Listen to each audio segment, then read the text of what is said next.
تو یہ جو آیہ کریمہ میں نے آپ کے سامنے تلاوت کی، الا ان اولیاء اللہ لا خوف علیہم ولا هم یحزنون، سنو اللہ کے ولیوں پر نہ کوئی خوف ہوگا اور نہ وہ غمگین ہوں گے۔ اللہ پاک نے قرآن کریم کے اندر فرمایا کہ سنو اللہ کے جو ولی ہیں ان پر نہ تو کوئی خوف ہے، نہ کوئی خوف ہوگا اور نہ وہ غمگین ہوں گے۔ تو اللہ کے ولیوں کے اوپر کوئی خوف نہیں، نہ وہ غمگین ہوں گے۔ الذین آمنوا وکانوا یتقون، جو ایمان لائے، اللہ سے ڈرنے والے ہیں، متقی ہیں، لہم البشریٰ فی الحیاۃ الدنیا وفی الآخرہ، ان کے لیے دنیا کی زندگی میں بھی بشارتیں ہیں اور آخرت میں بھی۔ لا تبدیل لکلمات اللہ، اللہ کی باتوں میں کوئی تبدیلی نہیں ہوتی۔ ذالک هو الفوز العظیم، یہی بہت بڑی کامیابی ہے، اصل کامیابی یہی ہے جو اللہ کے ولیوں کو حاصل ہوئی۔ اللہ تعالیٰ نے جو اپنے ولیوں کو، اپنے دوستوں کو جو کامیابی عطا فرمائی، اس کامیابی کو اللہ تعالیٰ نے بہت بڑی کامیابی فرمایا۔ تو اللہ کے ولی غوث، قطب، ابدال، قلندر، تمام یہ اللہ کے ولیوں کی شان ہے۔ تو پھر جو ولیوں کے بادشاہ ہیں، ولیوں کے سردار ہیں، ولیوں کے شہنشاہ ہیں، حضور سید الاولیاء گیلانی، جیلانی، محبوب سبحانی، قطب ربانی، شہباز لامکانی، غوث سمدانی، قندیل نورانی، شان سلیمانی، تفسیر قرآنی، لال بدخشانی، میرا محی الدین شیخ عبد القادر جیلانی رضی اللہ تعالی عنہ، جو ولیوں کے ولی، جو ولیوں کے ولی اور ولیوں کے بادشاہ اور ولیوں کے سلطان ہیں۔ تو پھر جب عام ولی جن سے ہیں، تمام ولی غوث قطب ابدال قلندر، ان کو کوئی خوف، کوئی غم نہیں، اور انہی کے لیے اللہ نے کامیابیاں لکھ دیں، تو پھر جو ان کے سردار ہیں اور ان کے سلطان ہیں اور ان کے بادشاہ ہیں اور ان کے شہنشاہ ہیں، اور سارے غوث قطب ابدال قلندر جن سے فیض حاصل کرتے ہیں، ان کی کیا شان، کیا بزرگی ہوگی، جن کا کلام یہ ہے کہ آپ فرماتے ہیں سکان الحب کا سات الوصالی فقلت لخمرتی نحوی تعالی، عشق و محبت نے مجھے وصل کے پیالے پلائے، تب میں نے اپنی شراب سے کہا کہ میری طرف لوٹا، ساعت ومشت لنحوی فی کعوسن فہمت بسکرتی بین الموالی، پیالوں میں ابھری وہ شراب میری طرف دوڑی، جس سے میں اپنے احباب میں نشے شراب سے سرمست ہو گیا۔ فقلت للسائر الاقطاب لمہم بحالی وادخلوا انتم رجالی، میں نے تمام کتبوں سے کہا کہ میرے پاس آؤ اور میرے مردوں کے لشکر میں داخل ہو جاؤ۔ وہموا واشربوا انتم جنودی فساق القوم بالوافی ملالی، اور کہا کہ کثرت کرو اور پیو کہ تم میرا لشکر ہو اور مجھ سے عقیدت محکم رکھو، کیونکہ میں ہی ساقی قوم اور تمہارا نگران حال ہوں۔ شربتم فضلتی من بعد سکری ولا نلتم علوی واتصالی، میرے مست ہونے کے بعد اگرچہ تم نے میرے پیمانے میں بچی شراب پی تو لی، لیکن میرے بلند مرتبے اور قرب کو نہ پا سکے۔ مقامکم العلا جمعا ولکن مقامی فوقکم ما زال عالی، اگرچہ آپ سب کا مقام بلند ہے لیکن میرا مقام آپ سب سے بلند ہے اور ہمیشہ رہے گا۔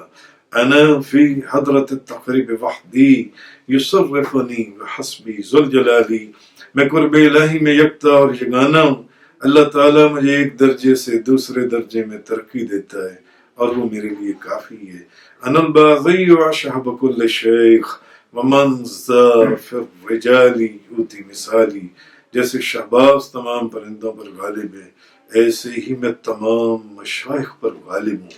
کون ہے جس کو میرے جتنا مرتبہ عطا کیا گیا؟ کسانی خلعتم بطراز عظم وتوجنی بتیجان الکمالی، اللہ تعالیٰ نے مجھے وہ خلوت پہنایا جس پر مستحکم عزم کے بیل بوٹے تھے اور تمام کمالات کا تاج میرے سر پر رکھا. وَأَطْلَعْنِي عَلَى سِرٍ قَدِيمٍ وَقَلَّدَنِي وَأَعْطَانِي سُعَالِي. اللہ تعالیٰ نے اپنے راز قدیم مجھ پر آشکار کر دیے اور مجھے عزت کا ہار پہنایا اور جو میں نے مانگا وہ مجھے عطا کیا. وَوَلَّانِي عَلَى الْأَقْطَابِ جَمْعًا فَحُكْمِي نَافِذٌ فِي كُلِّ حَالٍ. اللہ تعالیٰ نے مجھے تمام کتبوں پر حاکم بنایا لہذا میرا حکم ہر حالت میں نافذ اور جاری ہے. فَلَوْ أَلْقَيْتُ سِرِّي فِي بِحَارٍ صَارَ الْكُلُّ غَوْرًا فِي الزَّوَالِ. اگر میں اپنا راز دریاؤں پر کھول دوں تو دریاؤں کا پانی زمین میں جذب ہو جائے اور ان کا نام و نشان تک نہ رہے. وَلَوْ أَلْقَيْتُ سِرِّي فِي جِبَالٍ لَدُكَّتْ وَاخْتَفَتْ بَيْنَ الرِّمَالِ. اگر میں اپنا راز پہاڑوں پر آشکار کر دوں تو وہ ریزہ ریزہ ہو کر ایسے ریت ہو جائیں کہ ان میں اور ریت میں کوئی فرق نہ رہے. وَلَوْ أَلْقَيْتُ سِرِّي فَوْقَ نَارٍ لَخَمِدَتْ وَانْتَفَتْ مِنْ سِرِّ حَالِي. اگر میں اپنا راز آگ پر ظاہر کر دوں تو وہ میرے راز سے ایسی سرد ہو کہ اس کا بھی نام و نشان تک نہ رہے. وَلَوْ أَلْقَيْتُ سِرِّي فَوْقَ مَيْتٍ لَقَامَ بِقُدْرَةِ الْمَوْلَى تَعَالِي. اگر میں اپنا راز یعنی طاقت مردے پر ڈال دوں تو وہ فوراً اللہ کی قدرت سے اٹھ کھڑا ہو. وَمَا مِنْهَا شُهُورٌ أَوْ دَهُورٌ تَمَرُّ وَتَنْقَضِي لَا عَتَالِي. گزرے ہوئے مہینے اور زمانے یا جو اب گزر رہے ہیں بلا شبہ میرے پاس حاضر ہوتی ہیں. وَتُخْبِرُنِي بِمَا يَأْتِي وَيَجْرِي وَتُعْلِمُنِي فَأَكْثِرْ عَنْ جِدَالِي. اور مجھے گزشتہ اور آئندہ واقعات کی خبر دیتے ہیں. اے منکر کرامات کجبیسی چھوڑ یعنی جھگڑے سے باز آ. مریدی ہم بطب وشتہ وغنی وَيْفْعَلْ مَا تَشَاءُ فَالِاسْمُ عَلِي. اے میرے مرید عشق الہی سے سرشار ہو کر خوش رہے. نہ ڈر اور بے باک ہو خوشی کے گیت گا جو چاہے کر میرا نام بلند ہے. مریدی لا تخف اللہ ربی اطانی رفعتا نلت المنالی. اے میرے مرید کسی سے نہ ڈر اللہ میرا پروردگار ہے اس نے مجھے رفعت عطا کی جس سے میں نے اپنی مطلوبہ آرزوؤں کو پا لیا. تو بولی فی السماء والارض دکت وشعوس السعادت قد بدالی. میرے نام کے ڈنکے آسمان اور زمین میں بجائے جاتے ہیں اور نیک بختی کے نقیب میرے لیے ظاہر ہو رہی ہیں. بلاد اللہ ملکی تحت حکمی وقتی قبل قلبی قد صفالی. اللہ تعالیٰ کے تمام شہر میری ملک اور میری حکومت میں ہیں. میری روحانی حالت میرے جسم کے پیدا ہونے سے پہلے مصفا تھی. نظرت الى بلاد اللہ جمعان كخردلة على حكم اتصالی. میں نے اللہ تعالیٰ کے تمام شہروں کی طرف نظر دوڑائی وہ میری آنکھوں میں رائی کے دانے کے برابر سما گئے. درست العلم حتى صرت قطبا ونلت السعادة من مولى المبالي. میں علم کو درست پڑھ کر قطب ہو گیا اور یہ سعادت میں نے اللہ تعالیٰ کی امداد سے حاصل کی. رجالی فی حواجرہم سیام وفی ظلم اللیالی کالعلی. میرے مرید موسم گرما میں روزہ رکھتے ہیں اور وہ اس عبادت کی روشنی کی بدولت راتوں کی تاریکی میں موتیوں کی طرح چمکتے ہیں. وَكُلُّ بَلِيشْ لَهُ قَدَمٌ عَيْنِي عَلَى قَدَمِ النَّبِيِّ بَدْرِ الْكَمَالِ. ہر ولی کا اپنا ایک مقام ہے لیکن میرا مقام نبی مکرم صلی اللہ علیہ وسلم جو آسمان کمال کے بدر کامل ہیں ان کے قدموں کے اوپر ہونا ہے. نبی ہاشمی مکی حجازی وجدی بہی نت الموالی. نبی مکرم ہاشمی مکی حجازی میرے جد اعلیٰ ہیں جن کی بدولت میں نے اس بزرگی کو پایا. مریدی لا تخف واشن فعنی عظوما قاتل عند القتال. اے میرے مرید کسی شریر سے نہ ڈر میں لڑائی میں اولو العزم اور دشمن کو قتل کرنے والا ہوں. میں لڑائی میں اولو العزم اور دشمن کو قتل کرنے والا ہوں. انا الجیلی محی الدین اسمی وعلامی علی رأس الجبال. میں جیلان کا رہنے والا ہوں محی الدین میرا نام ہے. میرے فیض کے نشان پہاڑوں کی چوٹیوں پر لہرا رہی ہیں. انا الحسنی والمخدہ مقامی وقدامی علی عنق الرجال. میں سیدنا حسن رضی اللہ تعالیٰ عنہ کی اولاد سے ہوں، میرا خاص مقام ہے، میرے قدم اولیاء اللہ کی گردنوں پر ہیں۔ وعبد القادر المشہور اسمی وجدی صاحب عین الکمالی، اور عبد القادر میرا نام مشہور ہے، میرے جد امجد کے نانا نبی اکرم صلی اللہ علیہ وسلم چشمہ کمال کے مالک ہیں۔ یہ کلام اور یہ وضاحت ہے حضور غوث اعظم پیران پیر دستگیر شیخ عبد القادر جیلانی رضی اللہ تعالی عنہ آپ کی، کہ جو میں نے آپ کے سامنے آیت پڑھی، الا ان اولیاء اللہ لا خوف علیہم ولا هم یحزنون، کہ سنو اللہ کے ولیوں پر نہ کوئی خوف ہے اور نہ وہ غمگین ہوں گے۔ تو عام ولی غوث قطب ابدال قلندر ان کی شان اتنی عظیم اور اعلیٰ ہے، تو حضور غوث اعظم شیخ عبد القادر جیلانی جو سارے ولیوں کے بادشاہ ہیں، سارے ولیوں کا عرس سال میں ایک مرتبہ، سارے ولیوں کا نقش بندیوں کا عرس کروائیں، سور وردیوں کا عرس کروائیں، اور قادریوں کا اور چشتیوں کا عرس کروائیں، مگر پیران پیر دستگیر شیخ عبد القادر جیلانی حضور غوث اعظم آپ کا عرس مبارک سال کے ہر مہینے آپ کا عرس مبارک، نقش بندیوں کا عرس کروائیں، قادریوں کا عرس کروائیں، سور وردیوں کا عرس کروائیں، چشتیوں کا عرس کروائیں، مگر حضور غوث اعظم شیخ عبد القادر جیلانی اولیاء کے اندر وہ ہستی اور وہ بزرگ کہ جن کا عرس قادری تو کرواتے ہیں، نقش بندی بھی کروائیں، چشتی بھی کروائیں، سور وردی بھی کروائیں۔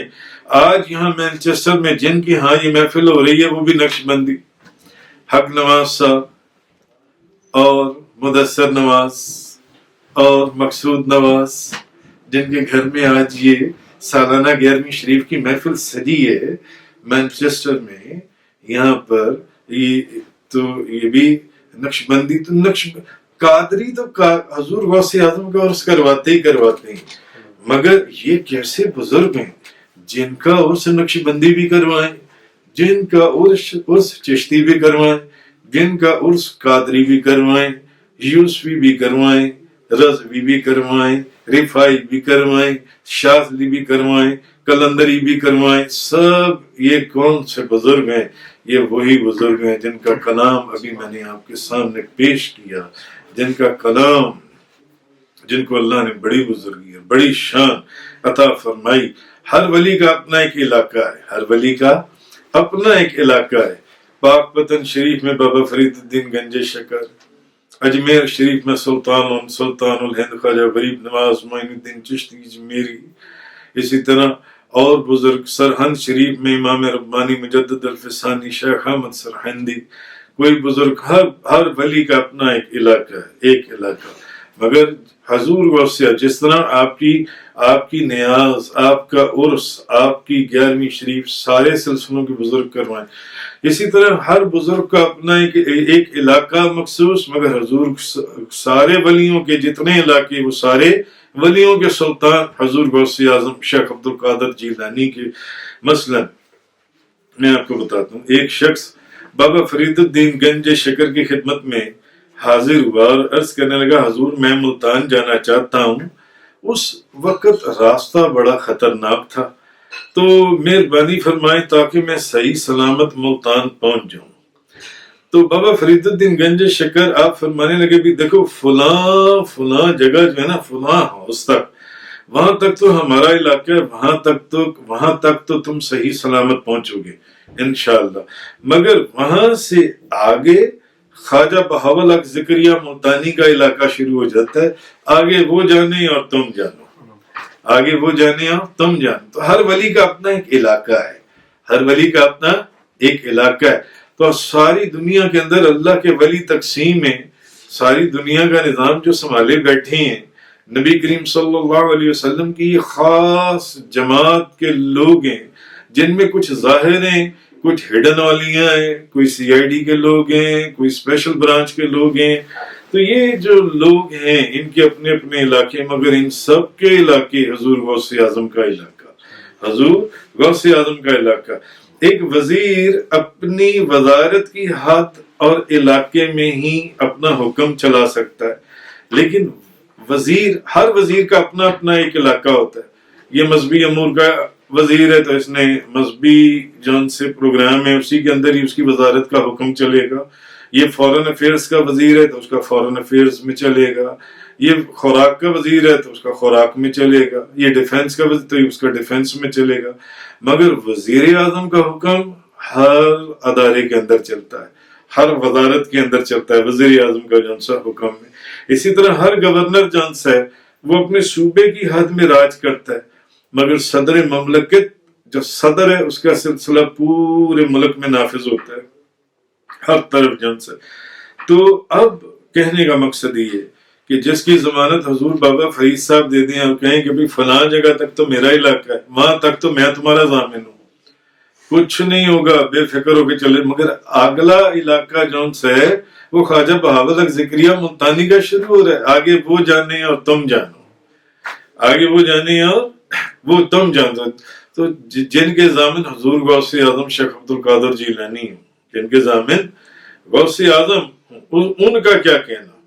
کیونکہ روحانی جو تصرفات ہیں، روحانی تصرفات کی دنیا میں آپ سرکار کی حدود کا تعین ہمارے پاس کی بات ہی نہیں ہے حضور غوث اعظم کی، کیونکہ جس طرح ہر نبی کسی خاص قوم یا علاقے کی طرف معبوس کیا گیا، مثلا عیسیٰ علیہ السلام کا علاقہ نبوت بنی اسرائیل تک محدود تھا، حضرت عیسیٰ علیہ السلام صرف بنی اسرائیل کے نبی بنا کر بھیجے گئے تھے، حتیٰ کہ حجاز کے جو صحرا نشین تھے وہ بھی ان کے مکلف نہیں تھے، وہ بھی ان کے مکلف نہیں تھے۔ تو حضرت عیسیٰ علیہ السلام کا ایک مخصوص علاقہ تھا اور وہ ان کا علاقہ نبوت بنی اسرائیل تک محدود تھا جون سے، مگر نبیوں کے سردار، تاجدار دو جہاں، شاہ سوار لا مکان، مالک زمین و آسمان، روح کن فکان، سید السادات، جوہر کائنات، جان حیات، منبع فیوز و برکات، حضور پر نور، شافی یوم النشور، حبیب رب غفور، رسول خدا، شاہ خدا، نور خدا، احمد مشتبہ، حضرت محمد مصطفیٰ صلی اللہ تعالی علیہ وآلہ وسلم وسلم، آپ تمام عالمین کے نبی اور رسول ٹھہرے۔ حضرت عیسیٰ علیہ السلام کا علاقہ نبوت صرف بنی اسرائیل کی حد تک محدود تھا، مگر نبی کریم صلی اللہ علیہ وسلم تمام عالمین کے نبی اور رسول ٹھہرے، لہذا تمام نبیوں کا علاقہ حضور کا علاقہ، نبی پاک صلی اللہ علیہ وسلم کا علاقہ، اسی طرح تمام ولیوں کا علاقہ حضور غوث اعظم کا علاقہ، اور پھر نائب رسول اور سلطان الاولیاء ہونے کے ناطے جہاں جہاں تک حضور صلی اللہ علیہ وسلم کی نبوت اور رسالت، وہاں وہاں تک حضور غوث اعظم کی قطبیت اور ولایت۔ اس لیے آپ فرماتے ہیں بلاد اللہ ملکی تحت حکمی، جیسے میں نے ابھی پہلے فرمایا، وقتی قبل قلبی قد صفالی، اللہ تعالیٰ کے تمام شہر میری ملک اور میری حکومت میں ہیں، میری روحانی حالت میرے جسم کے پیدا ہونے سے پہلے مصفا تھی، اللہ تعالیٰ کے تمام شہر میری ملک اور میری حکومت میں ہیں۔ بابا فرید صاحب کا علاقہ یہاں تک ہے، ملتان شریف والوں کا علاقہ یہاں تک ہے، فلاں بزرگ کا علاقہ وہاں تک ہے، مگر میرا، آپ فرماتے ہیں اللہ کے تمام شہر، بلاد اللہ ملکی تحت حکمی، کہ اللہ کے تمام شہر اور ملک، جو شہر میری ملک اور میری حکومت میں اللہ نے مجھے، کیوں یہ شان اللہ نے آپ کو فرمائی؟ فرماتے ہیں اس لیے کہ نبی ہاشمی مکی حجازی هو جدی بہی نلت الموالی، نبی مکرم ہاشمی مکی حجازی میرے جد اعلیٰ ہیں جن کی بدولت میں نے اس بزرگی کو پایا۔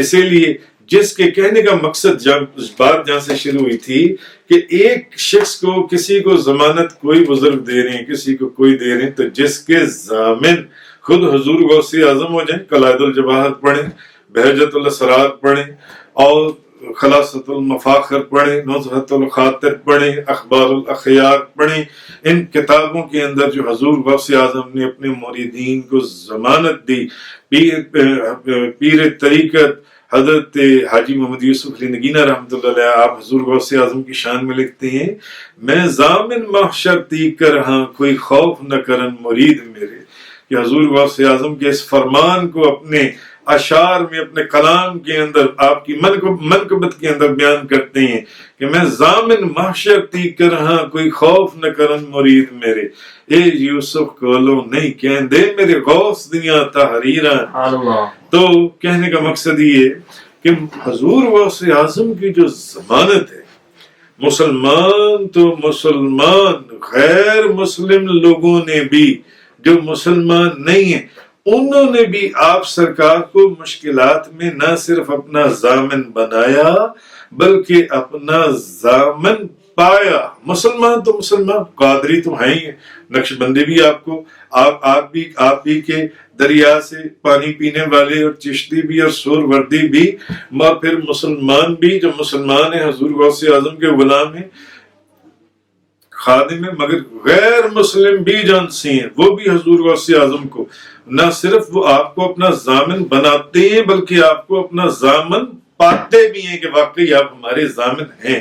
میں آپ کو رنجیت سنگھ کے دور کا ایک واقعہ سناتا ہوں کہ رنجیت سنگھ کے دور میں ایک منافق، بد عقیدہ، بظاہر مسلمان، جو کرامات اولیاء کا منکر تھا، جیسے آج بھی بے شمار بد عقیدہ اور منافق اور بظاہر مسلمان ایسے ہیں جو کرامات اولیاء کے منکر ہیں، تو وہ بھی شخص کرامات اولیاء کا منکر تھا، اور مگر وہ اب جو منافق تھا، بد عقیدہ مسلمان تھا، اولیاء کرامات اولیاء کا منکر تھا، وہ اپنے ہمسائے، اس کے ہمسائے میں ایک ہندو رہتا تھا، تو وہ اس ہندو ہمسائے کی عورت پر عاشق تھا، اس کی عورت سے وہ محبت کرتا تھا، اس کا عاشق ہو گیا۔ تو ایک دن وہ ہندو جب اپنی بیوی کے ساتھ اپنے سسرال جا رہا تھا، کسی دوسرے جنگل بیابان میں سے گزر کر کسی دوسرے اپنی بیوی کے ساتھ اپنے سسرال جا رہا تھا، تو وہ بدبخت پہلے ہی اس کی بیوی کی تلاش میں یا اس کی ٹو میں لگا رہتا تھا، تو وہ بھی اپنا گھوڑا اور اپنی تلوار لے کر ان کے پیچھے پیچھے نکل پڑا۔ ایک جگہ اس نے دیکھا کہ سنسان مقام ہے، سنسان جگہ ہے، جنگل ہے، بیابان ہے، تو وہ ایک دم نہ اپنے گھوڑے پر بیٹھ کر سامنے آ گیا اور کہنے لگا ان دونوں سے اپنی، اس نے ہمدردی، جو منافقانہ ہمدردی ہے، کیونکہ اولیاء کے جو منکر ہیں، ان کی کرامات کے جو منکر ہیں، ان کی ہمدردیاں بھی منافقانہ ہوتی ہیں جو ان سے، تو وہ اپنی منافقانہ ہمدردی کا اظہار کرتے ہوئے اس نے سواری کی پیشکش کی۔ اس نے اس ہندو کو کہا کہ دیکھو، یہ میں تمہارا ہمسایہ ہوں، یہ تیری بیوی ہے، یہ جنگل میں تھک جائے گی، بیابان جنگل ہے، میں ادھر کوئی جا رہا ہوں، تو اس کو میرے گھوڑے پر سوار کر دے میرے ساتھ، میں اس کو تیرے سسرال چھوڑ دوں گا، تو آ جا پیچھے پیچھے۔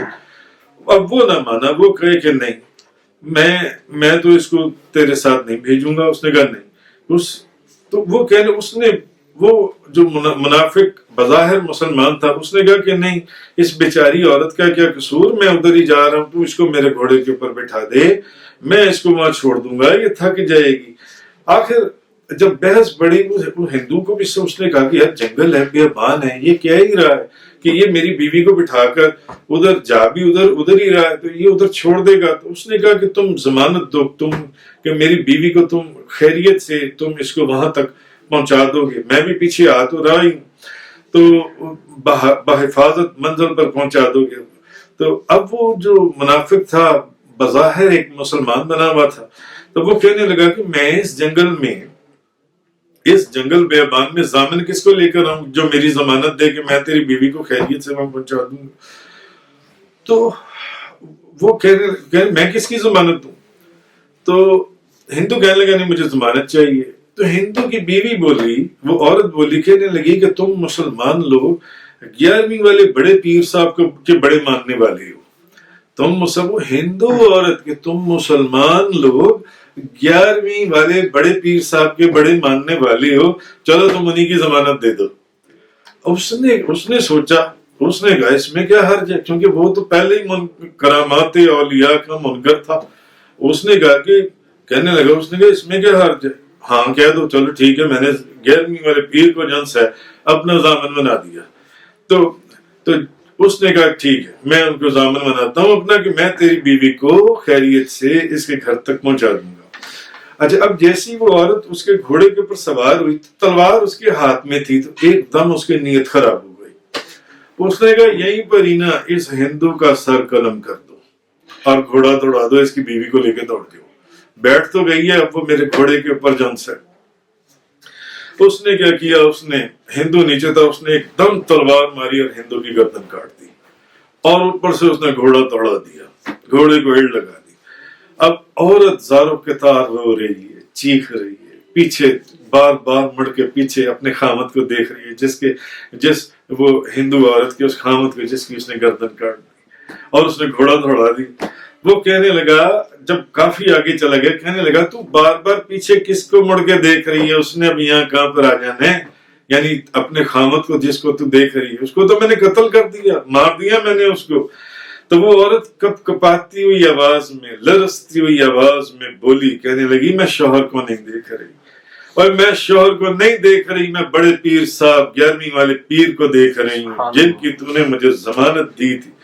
اس نے وہ جو بظاہر منافق بندہ تھا اور بظاہر مسلمان بنا ہوا تھا، اس نے کہہ مارا، جس طرح آج بھی اولیاء کی کرامات اولیاء کے منکر اور کرامات اولیاء کے منکرات اولیاء کرام کے غلاموں کا اور ان سے محبت کرنے والوں کا اور ان سے عشق رکھنے والوں کا، الا ان اولیاء اللہ لا خوف علیہم ولا هم یحزنون کے نعرے اور آواز بلند کرنے والوں کا جو لوگ آج بھی مذاق اڑاتے ہیں.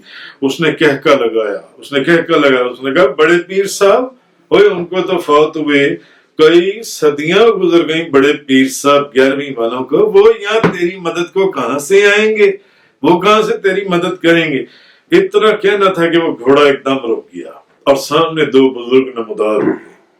ایک بزرگ نے دوسرے بزرگ کو اشارہ کیا جن کے ہاتھ میں ایک تلوار تھی اور چہروں پر نقاب تھے، اور ان بزرگ نے وہ جو گھوڑے کے اوپر بندہ تھا، جو ہندو کی عورت کو لے کے دوڑا تھا، اس کا سر قلم کر دیا، اور اس گھوڑے کو اور اس عورت کو لے کر وہ دونوں بزرگ وہاں آئے جہاں اس ہندو کی لاش پڑی ہوئی تھی، اس کا سر قلم پڑا ہوا تھا.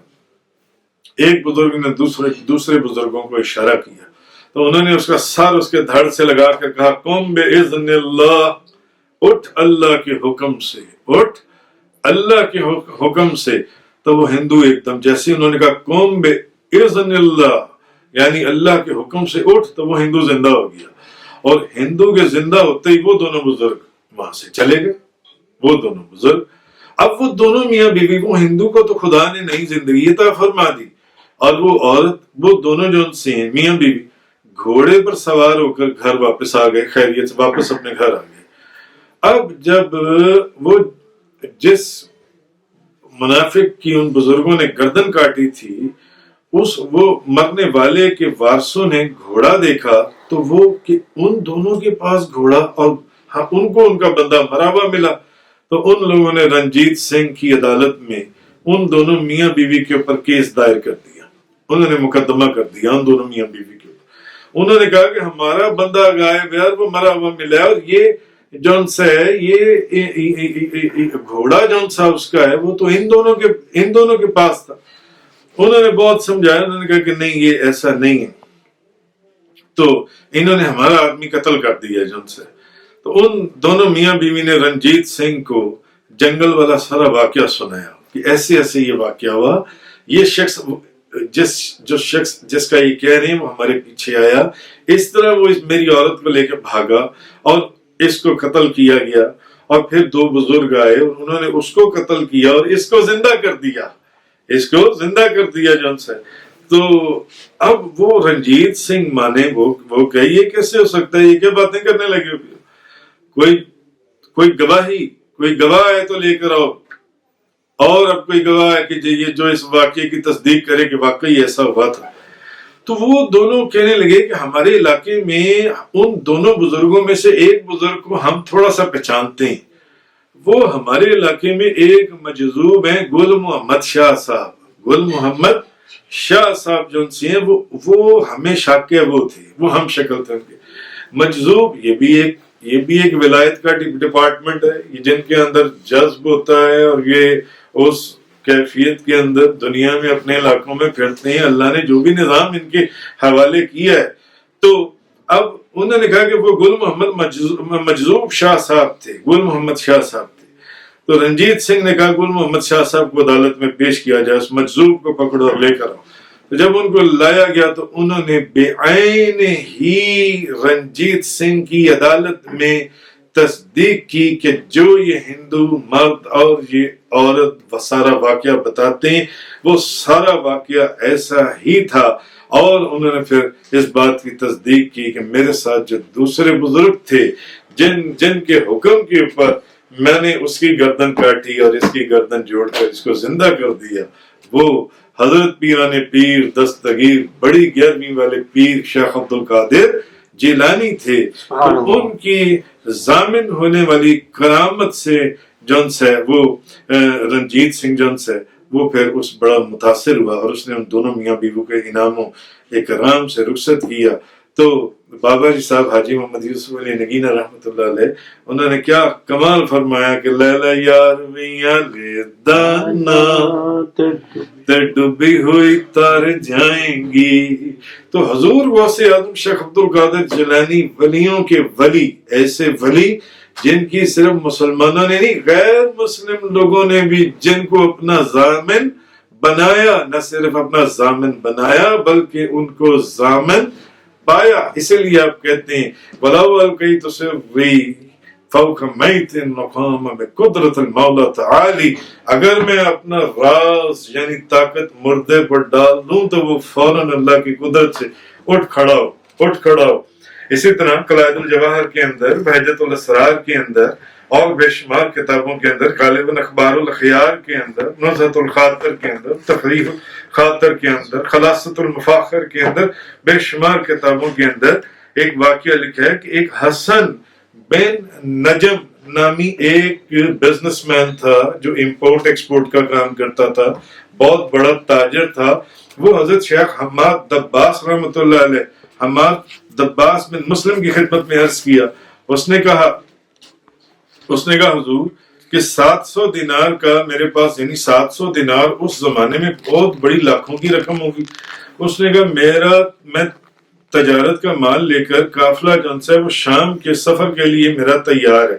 تو شیخ حماد دباس رحمۃ اللہ علیہ یہ بھی بہت بڑے بزرگ ہوئے ہیں جن سے حضور پیران پیر شیخ عبد القادر جیلانی نے بھی فیض پایا ہے، انہوں نے بھی فیض حاصل کیا۔ تو آپ نے فرمایا تم اس سال سفر نہ کرو، اگر تم نے اس سال سفر کیا تو تم قتل کر دیے جاؤ گے، بلکہ نہ صرف قتل کر دیے جاؤ گے، تمہارا جتنا بھی یہ امپورٹ ایکسپورٹ کا سامان ہے جس کو تم ایکسپورٹ کرنے جا رہی ہو اور بیچنے جا رہی ہو، یہ سارا کا سارا لوٹ لیا جائے گا۔ تو وہ آپ کا جب اس نے امام حماد عباس کی بات سنی تو بڑا سخت پریشان وہاں سے باہر نکلا، کیونکہ قافلہ تیار تھا، سامان تیار تھا، بس اب وہ تیاری تھی۔ تو اب راستے میں اس کو حضور پیران پیر شیخ عبد القادر جیلانی آپ کا سامنا ہوا، تو اس نے حضرت شیخ حماد دباس رحمۃ اللہ علیہ کی ساری بات آپ کو بتائی۔ تو آپ فرمانے لگے کہ اچھا اگر تم سفر کرنا چاہتے ہو تو جاؤ، تم اپنا سفر کرو، تم صحیح سلامت آؤ گے اور تندرست واپس آؤ گے، میں تمہارا ضامن ہوں، تمہارا نہ مال لٹے گا نہ تم قتل کیے جاؤ گے۔ اس نے جب آپ کی یہ بشارت سنی وہ روانہ ہو گیا، بڑا نفع کمایا۔ ایک دن حلب پہنچا تو وہاں جو اس کی جس تھیلی کے اندر یا جس باکس کے اندر اس کی ساری رقم تھی، وہ دینار تھے، وہ کہیں اس نے رکھے اور اپنے ہوٹل میں جا کر، اپنی سرائے میں وہ جا کر سو گیا۔ تو خواب میں اس نے دیکھا کہ عرب بدوؤں نے اس کا قافلہ لوٹ لیا۔ خواب میں اس نے امام حماد عباس نے کیا کہا تھا کہ اگر تم نے سفر کیا تو تم لٹ جاؤ گے اور تم قتل کر دیے جاؤ گے۔ اب اس سفر میں اس کو بڑا فائدہ ہوگا، بڑی اس نے دولت کمائی، مگر حلب میں پہنچ کر جب اس نے وہ ساری پیسہ ایک طرف رکھا اور گھر جا کر وہ اپنے ہوٹل میں جا کے سو گیا تو خواب میں کیا دیکھتا ہے، اب تھیلی کہیں بھول کر آ گیا تھا جس میں ساری رقم تھی. خواب میں دیکھا کہ ڈاکوؤں نے اس کا سارا جو وہ سامان ہے وہ لوٹ لیا اور اس کو قتل کر دیا. مگر اس نے یہ کس حالت میں دیکھا؟ خواب کے اندر. خواب میں دیکھا. ایک دم اکثر انسان اس طرح کے خواب دیکھتا ہے تو ایک دم گھبرا کر اٹھ جاتا ہے، ایک دم ہڑبڑا کر اٹھ جاتا ہے کہ یہ میں نے کیا دیکھا. پسینوں پسینے ہوا ہوتا ہے، ڈرا ہوتا ہے، دل ڈر رہا ہوتا ہے، چاروں طرف دیکھ میں نے کیا دیکھ لیا. اب اس کو یاد آیا میرے وہ دیناروں اور میری دولت کی تھیلی، وہ تو میں فلاں جگہ پر چھوڑ آیا ہوں جا کر. اب وہ دوڑا تو اس کو امید نہیں تھی کہ وہ تھیلی اس کو واپس ملے گی، مگر اس کو وہ تھیلی جہاں اس نے رکھی تھی وہیں پر اس کو مل وہیں پر مل. اب جب وہ واپس آیا بغداد میں پہنچا تو وہ سوچنے لگا کہ پہلے حضرت امام حماد دباس کی خدمت میں حاضری دوں یا پیران پیر شیخ عبد القادر جیلانی کی خدمت میں حاضری دوں. تو پھر کہنے لگا کہ وہ بڑے ہیں تو حضرت امام حماد دباس میں عمر میں بڑے ہیں، بزرگ ہیں، تو یا پھر حضور غوث اعظم کی بارگاہ میں پہلے حاضری دوں. کس کی بات؟ انہوں نے تو کہا تھا نہ جانا اور انہوں نے کہا تھا چلے جانا اور تمہیں فائدہ ہوگا اور تم قتل بھی نہیں کیے جاؤ گے. واقعی میں قتل بھی نہیں کیا گیا، مجھے فائدہ بھی بہت ہوا. تو راستے میں ابھی یہ سوچتا ہوا جا ہی رہا تھا کہ میں پہلے امام حماد دباس کی بارگاہ میں حاضری دوں یا حضرت پیران پیر حضور غوث اعظم دستگیر شیخ عبد القادر جیلانی کی بارگاہ میں حاضری دوں. تو آگے سے امام حماد دباس آ رہے اور انہوں نے اس کی دل کی بات، یہ اللہ کے ولی ہیں جو دلوں کی کیفیت پر آگاہ ہوتے ہیں. بعض اوقات اظہار کرتے ہیں، بعض اوقات اظہار نہیں کرتے. انہوں نے فرمایا شخص تو کیا سوچ رہا ہے، تو کیا سوچ رہا ہے، جا اور پیران پیر شیخ عبد القادر جیلانی کی بارگاہ میں حاضری دے. کیوں؟ کیونکہ وہ محبوب سبحانی ہیں، وہ محبوب سبحانی ہیں. انہوں نے یہ جو تیری قسمت میں قتل لکھا گیا تھا اور مال اور اسباب کا لٹنا لکھا گیا تھا، انہوں نے تجھے ضمانت دی تھی کہ میں تیرا ضامن ہوں، نہ تیرا مال لٹے گا اس سفر میں، تو خیریت سے واپس بغداد آئے گا اور فائدہ ہوگا.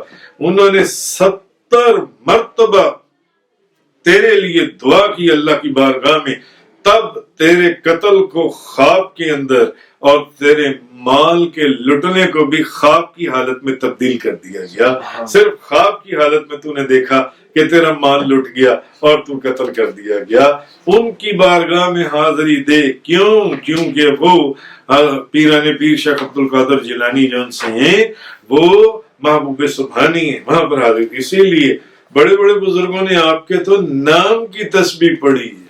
کرامات کے جو منکر، اولیاء اللہ کی کرامات کے منکر، یہاں تو وہ اور بھی بڑے بڑے فتوے لگا دیں گے، مگر بڑے بڑے بزرگوں نے یا سیدی سلطان محی الدین شیخ عبد القادر جیلانی شیئا للہ، انہوں نے بڑے بڑے لوگوں نے اس کو، شیخ الحدیث فیض احمد ویسی صاحب نے اس کے اوپر کتاب لکھی اور کتاب میں لکھا کہ اس نام کی حضور غوث اعظم کے اسم گرامی کا جو ورد کرتا ہے، نہ صرف اس کی بلائیں ٹلتی ہیں بلکہ اس کا دشمن بھی تباہی کے گھاٹ اتار دیا جاتا ہے. کیوں؟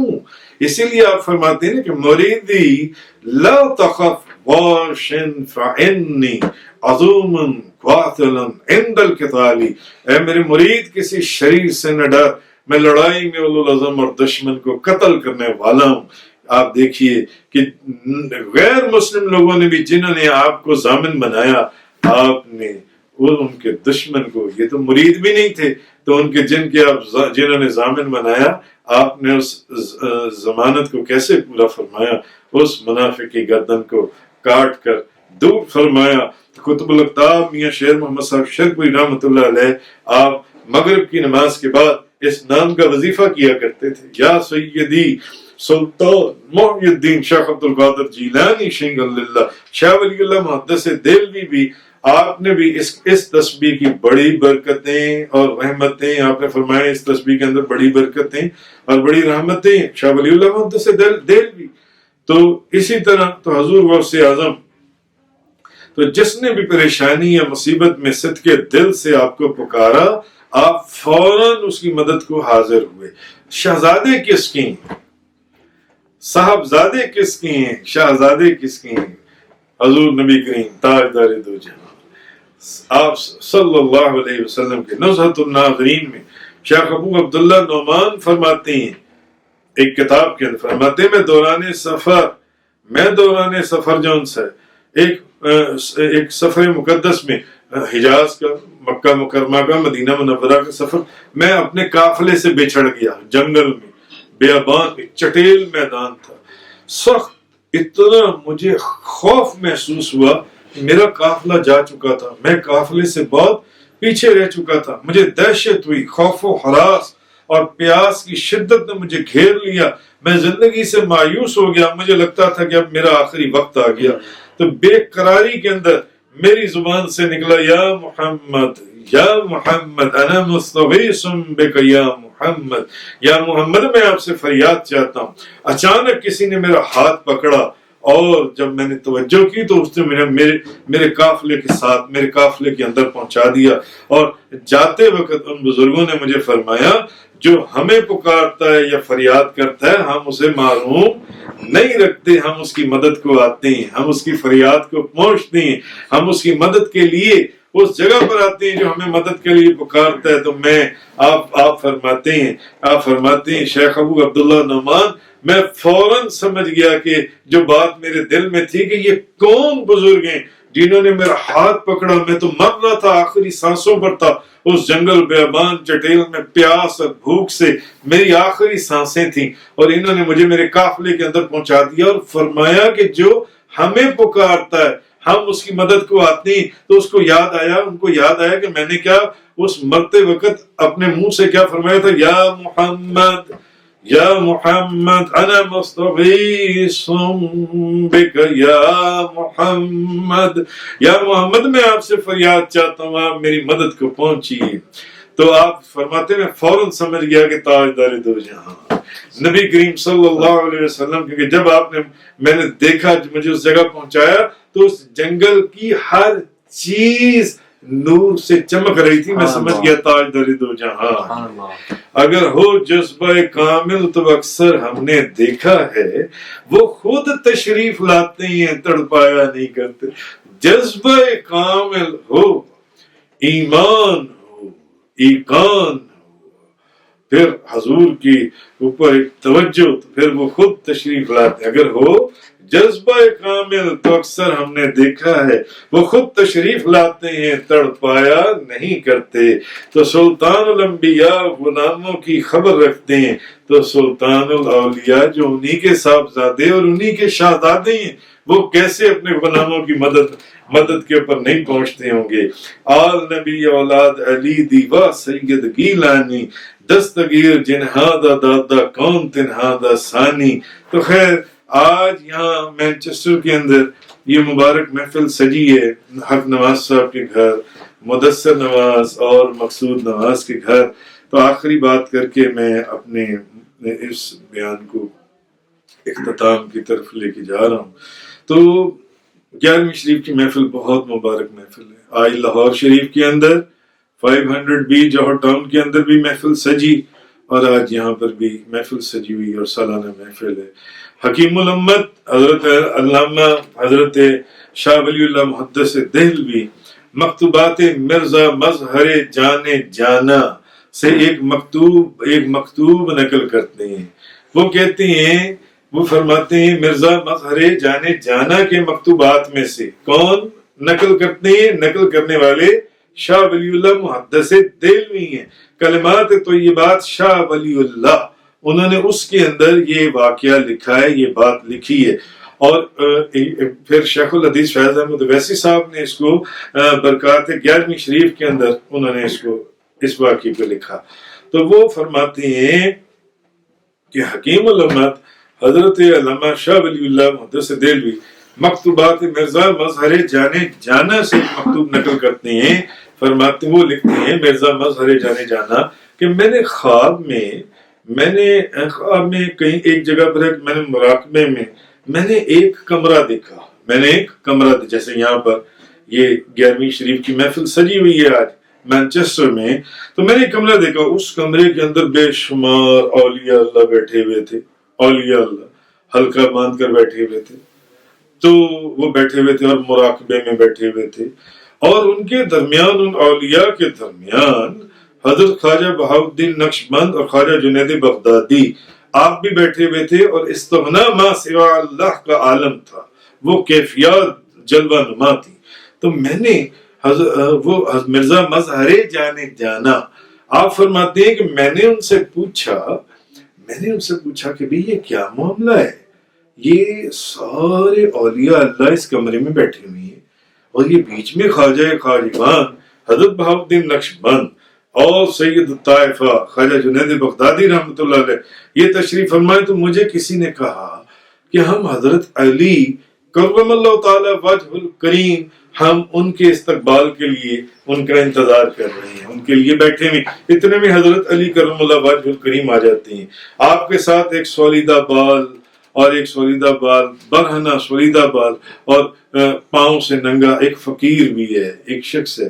اور حضرت علی کرم اللہ وجہ الکریم نے اس فقیر کا ہاتھ بڑی عزت اور بڑی عظمت کے ساتھ پکڑا ہوا ہے.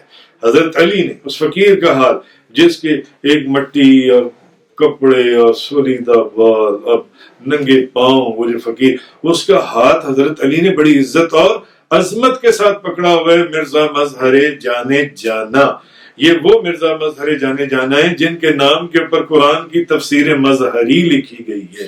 قاضی ثناء اللہ پانی پتی نے جب قرآن کی تفسیر لکھ لی تو انہوں نے کہا کہ اس تفسیر کا نام ایسا رکھنا چاہیے کہ اس سے زیادہ خوبصورت نام ہی کوئی نہ ہو. تو قاضی ثناء اللہ پانی پتی میں نے بڑا سوچا کہ کیا نام رکھوں. پھر انہوں نے کہا کہ قرآن کی جو تفسیر میں نے لکھی ہے اس کا ایسا نام رکھنا ہے کہ بس بڑا ہی خوبصورت نام ہو، اس سے زیادہ کوئی خوبصورت نام ہی نہ ہو جس میں میری جان ہو اس نام کے اندر. تو وہ فرماتے ہیں کہ پھر میں نے سوچا کہ میرے پیر و مرشد کے نام سے زیادہ خوبصورت نام اور کون سا ہو سکتا ہے. تو میں نے مرزا مظہر جانے جانا، میں نے ان کے نام کے اوپر قرآن کی تفسیر کا نام رکھ دیا تفسیر مظہری. تو مرزا مظہر جانے جانا، آپ فرماتے ہیں کہ حضرت علی نے ان کا ہاتھ پکڑا ہوا ہے اس فقیر کا بڑی عزت اور عظمت کے ساتھ. اتنے میں جب حضرت علی آتے ہیں تو سارے اولیاء اٹھ کر کھڑے ہو جاتے ہیں. تو میں پوچھتا ہوں کہ یہ آج یہاں سارے کٹھے کیوں ہوئے ہیں؟ یہ سارے اولیاء جو آئے ہوئے یہ یعنی اس کی انٹرپریٹیشن میں آپ سے کر رہا ہوں. یہ کلمہ اس واقعے کے اندر نہیں ہے شاہ ولی اللہ کہ خواجہ خواجگان بہاؤالدین نقشبند بخارا سے حضرت اویس کرنی، وہ جو فقیر ہے جس کا ہاتھ حضرت علی نے پکڑا ہوا شام کے ملک کرن سے علاقے سے، حضرت علی کرم اللہ وجہ الکریم نجف سے، کوئی بغداد سے، خواجہ جنید بغدادی بغداد سے آئے ہوئے، خواجہ بہاؤالدین نقشبند بخارا سے آئے ہوئے، حضرت اویس کرنی کرن اور شام سے آئے ہوئے، حضرت علی کرم اللہ وجہ الکریم نجف سے آئے ہوئے. اور سارے کہاں آئے ہوئے؟ دلی کے اندر. مرزا مظہر جانے جانا خواب میں دیکھ رہے ہیں دلی کے اندر آج کسی کی ہاں 11ویں شریف کی محفل ہے. یہ سارے بزرگ ان اولیاء کے ساتھ جو سارے اولیاء وہاں بیٹھے آئے ہوئے، وہ جن کے گھر میں وہ 11ویں شریف ہے، وہ سارے اس کے اندر شامل ہونے کے لیے آئے ہوئے ہیں، سارے اس میں شامل ہونے کے لیے آئے ہوئے ہیں. تو آپ فرماتے ہیں یہ اتنے میں وہ جو 11ویں شریف جہاں محفل سجی ہے دلی کے اندر، تو وہ سارے بزرگ جو ان سے وہاں داخل ہو گئے. الحمدللہ. تو یہ کہنے کی بات یہ ہے کہ یہ بڑی برکتوں اور رحمتوں والی محفل ہے. 11ویں شریف کی جو محفل ہے بڑی محفل، بڑی برکتوں والی. الحمدللہ میں نے دلی کے اندر مرزا مظہر جانے جانا کے مزار پر بھی حاضری دی.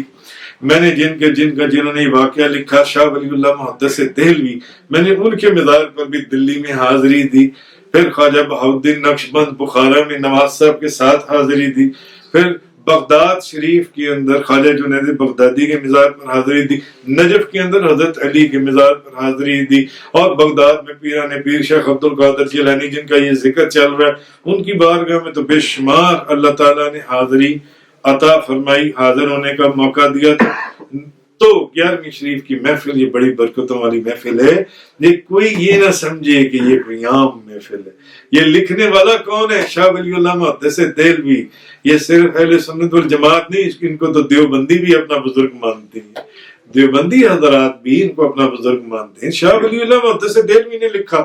اور مرزا مظہر جانا ان کا، انہوں نے مرزا مظہر جانے جانا ان کا انہوں نے واقعہ لکھا کہ اس طرح دلی کے اندر کسی کے ہاں 11ویں شریف کی محفل ہے تو کوئی بغداد سے آیا ہوا ہے، کوئی نجف سے آیا ہوا ہے، کوئی کرن سے آیا ہوا ہے، کوئی بخارا سے آیا ہوا ہے، دلی کے بزرگ مرزا مظہر جانا، دلی کے شاہ ولی اللہ محدث دہلوی، تو حضور غوث اعظم شیخ عبد القادر جیلانی کی بزرگی اور شان کا کیا کہنا، کوئی کیا بیان. ہم جیسے ذلیل اور کمینے، ان کے نوکر، ان کے خادم اور ان کے غلام، ان کی کیا شان بیان کریں گے. ہم تو اس گلستان کے ادنا ان کے خدام کے، کیونکہ ان کے خادم ہیں کون؟ ان کے تو ولی، کوئی ولی ہے، کوئی غوث ہے، کوئی قطب ہے، کوئی ابدال ہے، کوئی کلندر ہے، سب یہ وہ ڈیزگنیشنز ہیں جو پیران پیر شیخ عبد القادر جیلانی کے تلووں کے نیچے، آپ کے پاؤں کے نیچے اپنی گردن اور اپنے کندھوں کو رکھنے والے ہیں. تو ولی اللہ ہے ہی وہ جس کی گردن کے اوپر آپ کا قدم ہے. قدمی حاضی علی رکبت کل ولی اللہ. اور وہ جو میں نے واقعہ سنایا رنجیت سنگھ کی عدالت والا، وہ جو ہندو کو ایک بزرگ نے، انہوں نے جس ہندو نے آپ کو اپنا ضامن بنایا، اس منافق، وہ جو کہلانے کو دکھلانے کو مسلمان تھا، اس کی گردن کاٹنے والا اور ہندو کی گردن جوڑ کے ان کو دوبارہ زندگی بخشنے والا. یہ واقعہ پاکستان، دنیا کے اندر تو کتابوں کے اندر لکھا ہی گیا ہے. اس واقعے کو میں نے تو پڑھا شیخ الحدیث، شیخ القرآن فیض احمد اویسی صاحب کی کتاب برکات 11ویں شریف کے اندر، مگر اس واقعے کی تصدیق دیوبندیوں نے بھی کی. دیوبندی بھی مانتے، اس کا مطلب ہے کہ دیوبندی بھی حضور غوث اعظم کے فیض کو مانتے ہیں. کیوں؟ بہاولپور یونیورسٹی کے وائس چانسلر غالباً علامہ شیخ الحدیث شمس الحق افغانی، انہوں نے ایک کتاب چھپی تھی حقیقت زندگی، جس کے اندر یہ واقعہ لکھا ہوا ہے. انہوں نے اس کتاب مصدقہ شیخ الحدیث شمس الحق افغانی دیوبندی، غالباً ان کا یہی نام ہے، تو انہوں نے اس کی تصدیق کی تھی. یعنی دیوبندیوں کے استاد جو ان سے ہیں، دیوبندیوں کے جو بزرگ ہیں، انہوں نے بھی حضور غوث اعظم کے فیض کو نہ صرف قبول کیا بلکہ مانا، بلکہ اس کی تصدیق کر کے، دستخط کر کے اپنی مہر لگا دی انہوں نے اس کے اوپر کہ حضور غوث اعظم کے فیض کو صرف مسلمانوں نے نہیں، صرف سنیوں نے نہیں، قادریوں نے نہیں، چشتیوں نے نہیں، نقشبندیوں نے نہیں، اور سہروردیوں نے نہیں، قادریوں نے نہیں، بلکہ ان کے فیض کو تو ہندوؤں اور سکھوں تک بھی ان کا فیض پہنچا. میں نے اجمیر شریف کے اندر دیکھا حضور سلطان الہند خواجہ غریب نواز معین الدین چشتی اجمیری رحمۃ اللہ علیہ، آپ کے مزار شریف کے اوپر میں نے ہندوستان کے اندر اجمیر شریف میں میں نے دیکھا کہ جتنے مسلمان حاضری دیتے ہیں، میرا خیال ہے ہندو اور سکھ تو اس سے بھی زیادہ حاضری دیتے ہیں، اور کئی کلومیٹر پہلے اپنی جوتیاں اتار دیتے ہیں اجمیر شریف میں. اور سلطان الہند خواجہ غریب نواز معین الدین چشتی میری کون ہے جو خراسان کے جنگل میں عبادت کر رہے ہیں، سجدے کے اندر ہیں، اور بغداد کے اندر پیران پیر شیخ عبد القادر جیلانی ممبر رسول پر بیٹھے ہیں اور اللہ کی طرف سے حکم ہو رہا ہے، اے عبد القادر کہہ قدمی حاضی علی رکبت کل ولی اللہ. میرا یہ قدم ہر غوث کتب ابدال کلندر کی گردن کے اوپر ہے، ہر غوث کتب ابدال کلندر کی گردن کے اوپر ہے میرا یہ قدم جونس ہے. تو اس وقت حضرت سلطان الہند خواجہ غریب نواز معین الدین چشتی میری خراسان کے جنگلوں میں، انہوں نے وہاں حضور غوث اعظم کی آواز سنی، جیسے حضرت ساریہ نے نہاوند کے اندر مدینہ شریف سے حضرت عمر فاروق کی آواز سن لی، یا ساریۃ جبل، یا ساریۃ جبل، یا ساریۃ جبل، اور وہ جنگ جون سے جیت گئے. اسی طرح آپ نے آواز سنی خراسان کے، آپ نے فرمایا کہ یا حضرت شیخ عبد القادر جیلانی، آپ کا قدم میری گردن پر نہیں، میری آنکھوں کی پلکوں کے اوپر، میری آنکھوں کی پلکوں کے اوپر. تو حضور غوث اعظم فرمانے لگے کہ آج سب میں سبقت جن سے ظاہری علی بن حیتی بغداد میں، اور آنکھوں سے اجل باطنی سلطان الہند خواجہ غریب نواز معین الدین چشتی اجمیری، وہ آج سبقت لے گئے، اور ہندوستان کی خلافت ان کو بخش دی سلطان الہند خواجہ غریب نواز معین الدین چشتی میری رحمۃ اللہ علیہ کو. تو حضور غوث اعظم شیخ عبد القادر جیلانی، آپ کی شان، آپ کی بزرگی، اور یہ وہی سلطان الہند خواجہ غریب نواز معین الدین چشتی میری ہیں جن کے متعلق کہا جاتا ہے کہ جنہوں نے لاکھوں کروڑوں لوگوں کو مسلمان کیا، کلمہ پڑھا کر مسلمان کر دیا انہوں نے ہندوؤں کو اور سکھوں کو. یہ وہ لوگ تھے جنہوں نے اسلام کو دلائل کتابوں سے نہیں، تقریروں سے نہیں، تحریروں سے نہیں، یہ وہ لوگ تھے، یہ وہ خاص لوگ ہیں، یہ وہ خاص لوگ ہیں جنہوں نے اسلام کو اپنے چہروں سے منوایا، اپنے چہروں سے منوایا. حدیث میں کہ حضرت عبداللہ بن سلام جب یہودیوں کے بہت بڑے عالم جب نبی کریم صلی اللہ علیہ وسلم کی بارگاہ میں آئے، فرماتے ہیں جیسے ہی میری نگاہ تاجدار دو جہان نبی پاک صلی اللہ علیہ وسلم کے چہرے پر پڑی، میں فوراً ہی کلمہ پڑھ کر مسلمان ہو گیا. کیوں؟ چہرہ بولتا تھا کہ یہ نبی کا چہرہ ہے. تو حدیث میں کسی نے نبی کریم صلی اللہ علیہ وسلم کی بارگاہ میں سوال کیا کہ یا رسول اللہ کی پہچان کیا ہے، اولیاء اللہ کون ہے؟ ہاں میں اپنی اس بات کو ختم کرتا ہوں. کسی نے نبی کریم صلی اللہ علیہ وسلم سے پوچھا کہ یا رسول اللہ اولیاء اللہ کی پہچان کیا ہے، اولیاء اللہ کون لوگ ہیں؟ تو حضور نے فرمایا اللہ کا ولی وہ ہے، اولیاء اللہ وہ ہیں جن کے چہرے کو دیکھ کر خدا یاد آئے، جن کے چہرے کو دیکھ کر خدا یاد آئے. حضور نے فرمایا جن کے چہرے کو دیکھ کر اللہ یاد آ جائے، جن کو دیکھ کر اللہ یاد آ جائے. جب کسی نے پوچھا کہ یا رسول اللہ اولیاء اللہ کی پہچان کیا ہے، اولیاء اللہ کون ہے؟ حضور نے فرمایا اولیاء اللہ وہ ہیں جن کو دیکھ کر خدا یاد آئے، جن کو دیکھ کر اللہ یاد آئے. تو یہ جو آیت کریمہ میں نے آپ کے سامنے پڑھی ہے، الا ان اولیاء اللہ، اسی لیے قرآن کے اندر دیکھیے الا ان اولیاء اللہ لا خوف علیہم ولا هم یحزنون. اللہ کے ولیوں پر نہ کوئی خوف ہوگا نہ وہ غمگین ہوں گے. الذین آمنوا وکانوا یتقون لهم البشریٰ فی الحیات الدنیا وفی الآخرہ. دنیا کی زندگی میں بھی آخرت میں بھی ان کے لیے بشارتیں ہیں، ان کے لیے نیک متقی پرہیزگار ایمان والے جن سے لوگ ہیں. لا تبدیل لکلمات اللہ، اللہ کی باتوں میں کوئی تبدیلی نہیں ہوتی. ذالک هو الفوز العظیم، اور یہی بہت بڑی کامیابی ہے جو ان اولیاء کو حاصل ہوئی، اور ان اولیاء کو پھر حضور غوث اعظم شیخ عبد القادر جیلانی کا فیضان حاصل ہوا. وآخر الدعوانا